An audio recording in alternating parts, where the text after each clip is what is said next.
नमस्कार प्यारे बच्चों। इससे पहले वाले वीडियो में जिसमें हमारी चर्चा हुई थी, उसमें हमने जाना था कि सीयूईटी को लेकर हमारी बेसिक अप्रोच क्या रहे, हम किस स्ट्रेटजी को फॉलो करें, कैसे अपनी तैयारी को करें, कैसे अपने टाइम को यूटिलाइज करें अपने 12th या 12वीं की बोर्ड की परीक्षा के साथ साथ, और उसका बेसिक एलिजिबिलिटीज़ क्या है। 12th यानी कि 12वीं, अगर आपको अपनी आगे की पढ़ाई करनी है 12वीं की बात की, तो आपको 12वीं पास करनी होगी।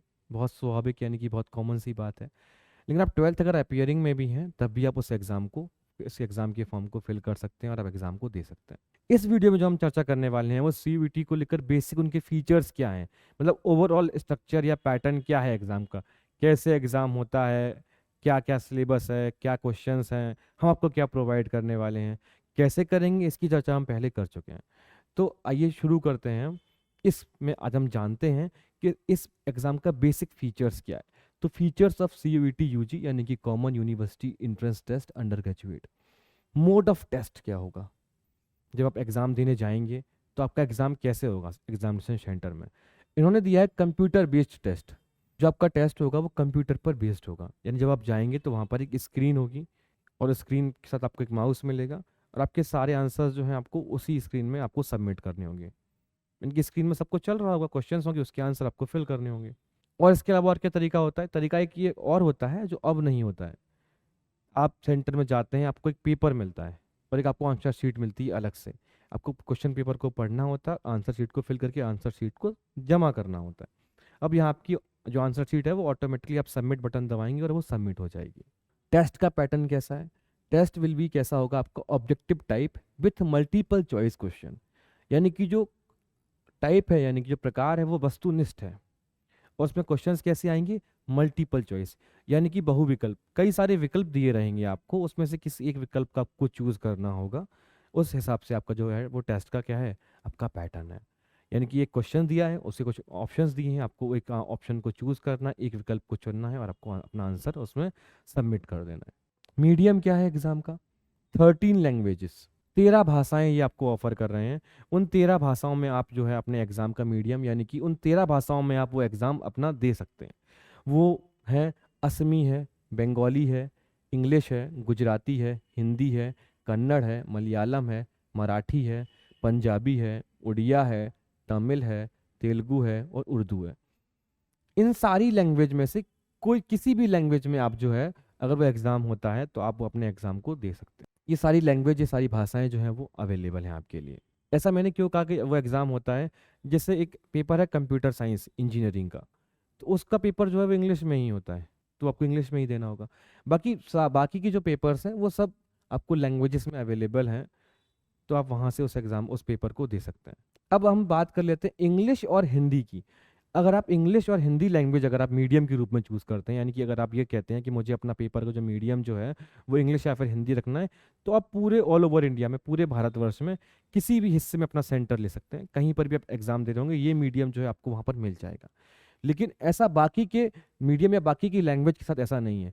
बाकी की लैंग्वेज वो लैंग्वेजेस हैं जो जहाँ पर जिस राज्य में बोली जाती हैं, वो उस राज्य के आसपास की लोकेशन का अगर आप सेंटर लेते हैं तो वहाँ पर आप उन्हें एज अ मीडियम, यानी कि एज अ भाषा के रूप में, पेपर की भाषा के रूप में चुन सकते हैं। जैसे हम चर्चा कर लेते हैं पंजाबी के बारे में। अभी पंजाबी अगर आपको सिलेक्ट करना है तो आपको पंजाब, आपको अपना सेंटर कहाँ लेना होगा, पंजाब, चंडीगढ़, चंडीगढ़ ले सकते हैं आप, दिल्ली या फिर न्यू दिल्ली,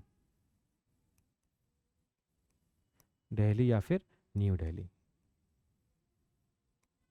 अगर आप ये सेंटर चूज करते हैं तो वहां पर आप एज अ मीडियम के रूप में पंजाबी को ले सकते हैं। ठीक है, मीडियम के रूप में। फिर अब हम बात कर लेते हैं, जब हम इसका फॉर्म फिलिंग के प्रोसेस में जाएंगे तब और डिटेल में चर्चा कर लेंगे कि आप अगर आपके कुछ और क्वेश्चंस होंगे तब हम उनको भी ले लेंगे, हमें किस लैंग्वेज को कहाँ पर चूज करना है, कहाँ पर नहीं करना है। सिलेबस पे हम चर्चा कर लेते हैं। क्योंकि एग्जाम का सिलेबस हमारे लिए बहुत इंपॉर्टेंट है, उसी के हिसाब से हमें अपनी तैयारी को आगे लेकर जाना है।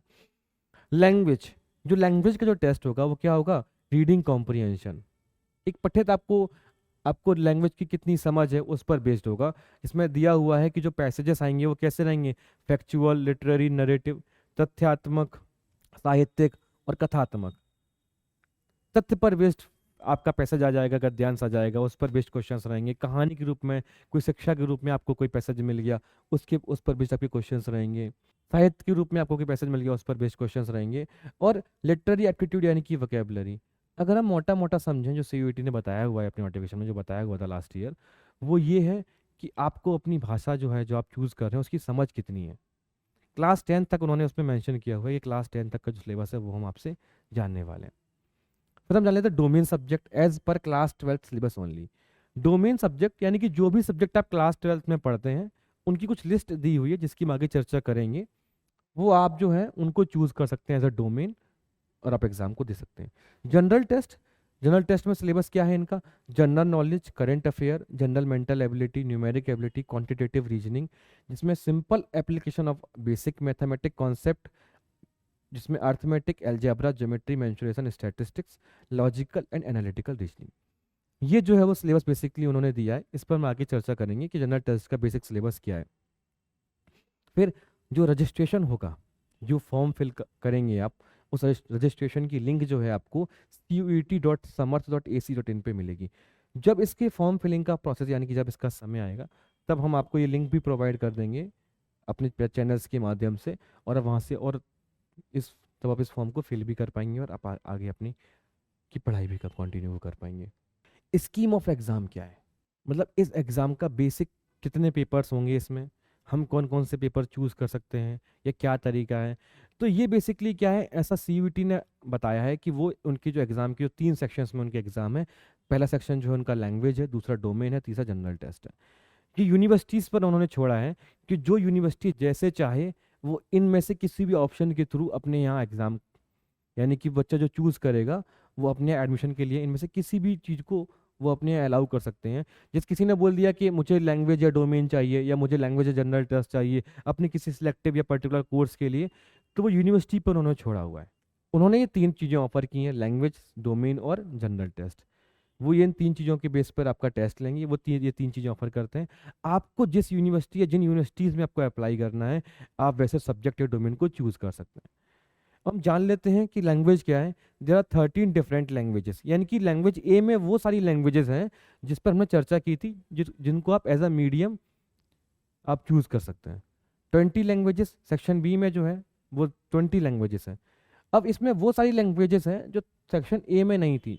जर्मन है, फ्रेंच है, संस्कृत है, नेपाली है, संथाली है, वो सारी लैंग्वेज है। इसका जो है हम पीडीएफ जो है हम आपको प्रोवाइड कर देंगे, लिंक आपको प्रोवाइड कर देंगे, तो आप वहाँ से उसको डाउनलोड कर लेंगे, तो आपको सारी लैंग्वेजेस की लिस्ट आपको मिल जाएगी। क्वेश्चंस क्या आएंगे?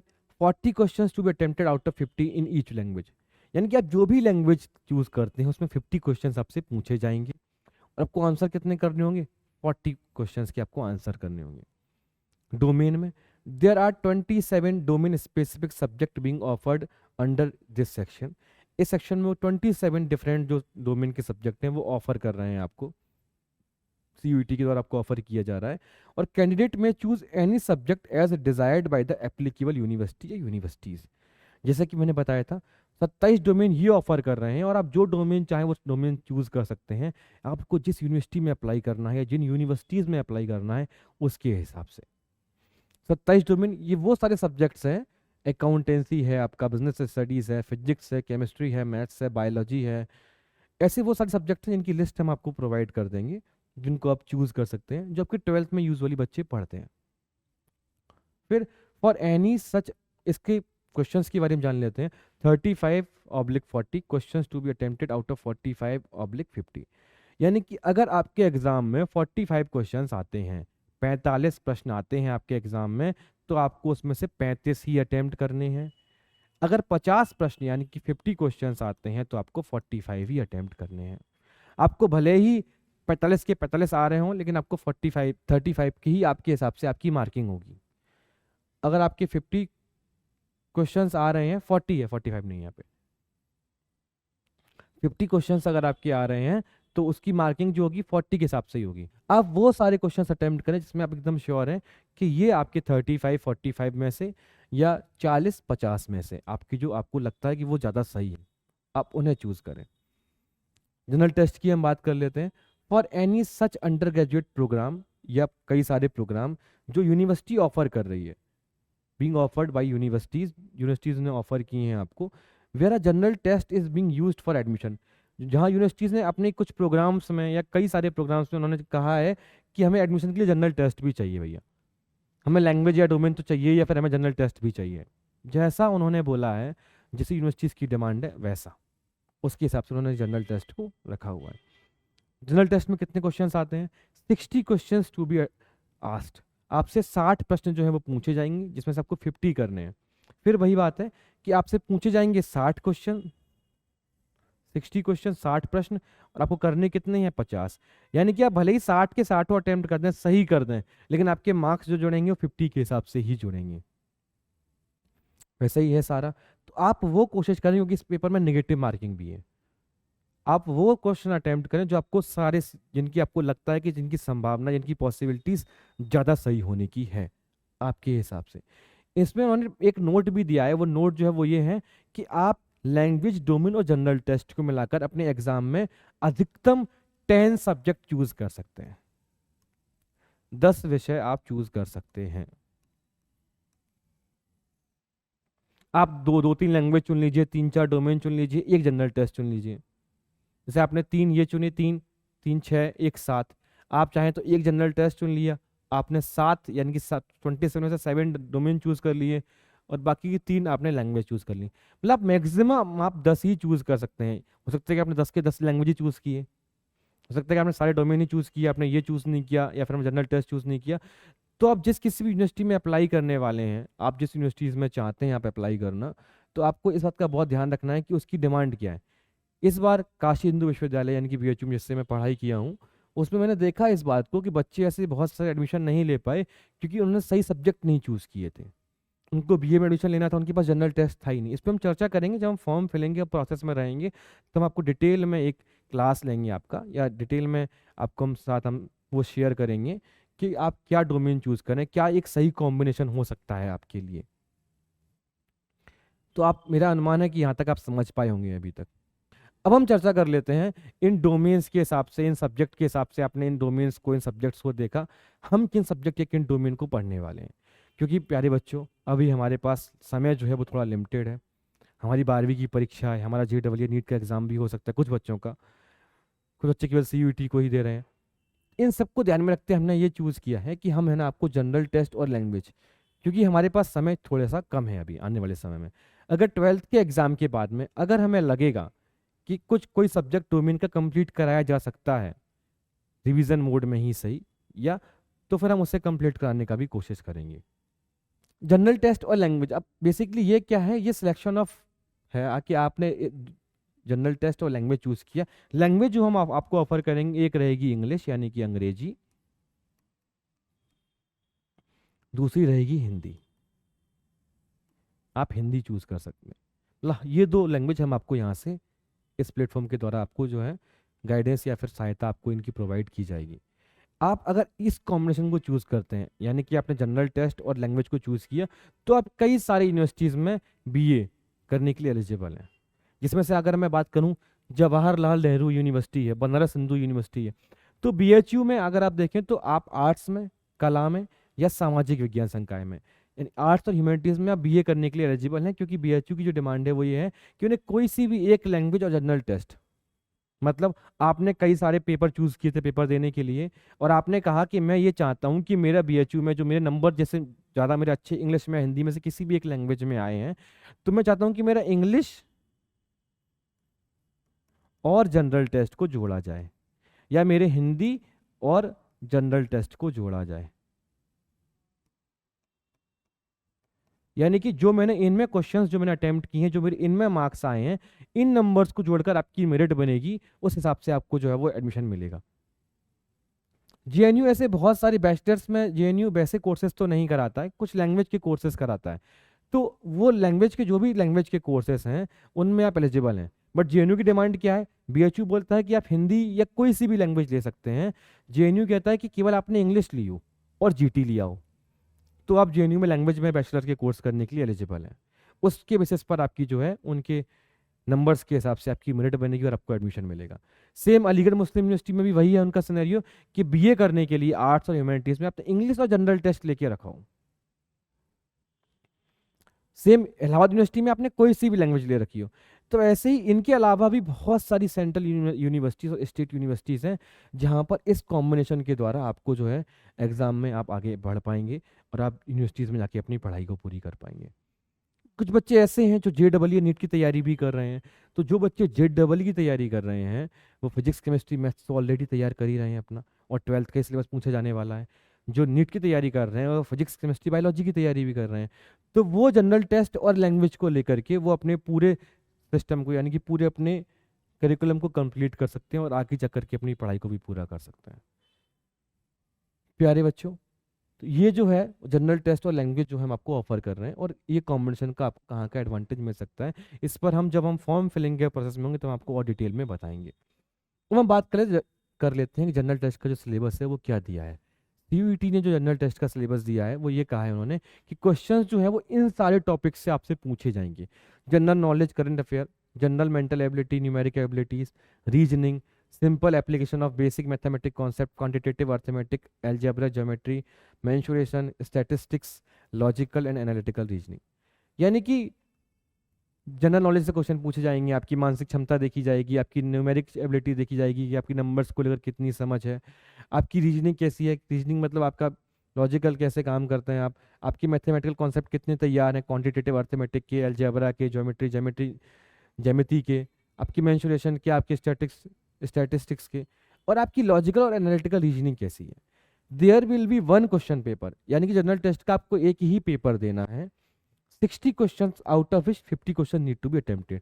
60 प्रश्न आपसे पूछे जाएंगे और 50 क्वेश्चन जो है वो आपसे डिमांड करेंगे कि आपको 50 क्वेश्चन के ही मार्क्स आपके जोड़े जाएंगे। ये जो है जो हमने चर्चा की है ये 2023 का नोटिफिकेशन है। 2022 का नोटिफिकेशन भी लगभग सेम ही था, बस क्वेश्चंस को लेकर थोड़ा चेंजेस हुआ था कि कुछ में क्वेश्चंस उन्होंने कम या फिर ज़्यादा, पहले क्वेश्चंस कुछ कम पूछ रहे थे फिर अब ज़्यादा पूछ रहे हैं। तो नोटिफिकेशन सिलेबस तो लगभग दोनों का सेम ही है। 60 क्वेश्चन जो पूछे जाएंगे, 60 क्वेश्चन जो पूछे जाएंगे जनरल टेस्ट से, उसमें से ऐसा नहीं है कि वो 20 क्वेश्चंस पूछेंगे आपके मैथ्स के, 20 रीजनिंग के और 20 आपके जनरल अवेयरनेस या जनरल स्टडीज़ के। हमने इन सबको इन 3 पोर्शन में डिवाइड किया है ताकि आपको पढ़ने में दिक्कत ना आए। उन्होंने ऐसा किया है कि मैथ्स के उन्होंने 20 से 25 या 26 तक क्वेश्चंस पूछे हैं कुछ कुछ सेट्स में। रीजनिंग की उन्होंने 18 से 22 तक क्वेश्चंस पूछे हैं, और GA या फिर जनरल स्टडीज़ की उन्होंने जो है वो 15 से 20 तक क्वेश्चंस पूछे हैं। अब ये कैसे आप समझ पा रहे होंगे, फॉर एग्जांपल आप में से काफ़ी सारे बच्चों ने जनरल टेस्ट को चूज़ किया और वो पेपर देने गए। अब बच्चे कई सारे हैं तो जनरल टेस्ट का पेपर तो आपको एक ही देना है, लेकिन वो सबका पेपर अलग अलग दिन हो सकता है। जैसे मेरा पेपर आज हुआ, किसी बच्चे का पेपर कल हुआ, तो जो पेपर आज देने जाएगा उसके पेपर हो सकता है कि मैथ्स के 26 क्वेश्चन आ गए हों, रीजनिंग के 18 ही आए हों या इसके 15 ही आए हों। कुल मिला के क्वेश्चन आपसे 60 ही पूछे जाएंगे। आप समझ पा रहे होंगे मेरे अनुमान से मेरी बातों को। क्वेश्चन आपसे 60 ही पूछे जाएंगे, बट पैटर्न जो फिक्स नहीं है वो वेरी कर रहा है, हर सेट्स में अलग अलग वेरी कर रहा है। अब हम जो ऐसे आपको शेयर कर रहे हैं वो ये कि मैथ्स में जो हम आपको पढ़ाएंगे वो अर्थमेटिक,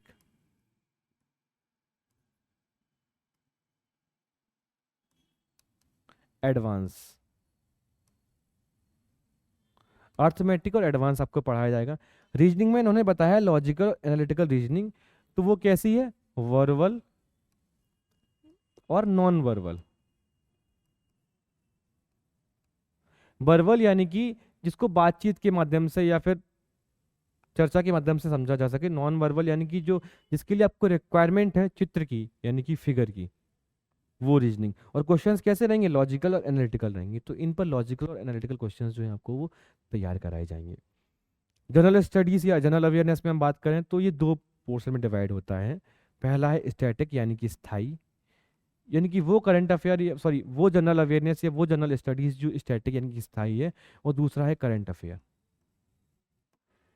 समकालीन जो है तत्कालीन घटनाओं में जो चल रहा है समाचार और पत्रों में उस पे।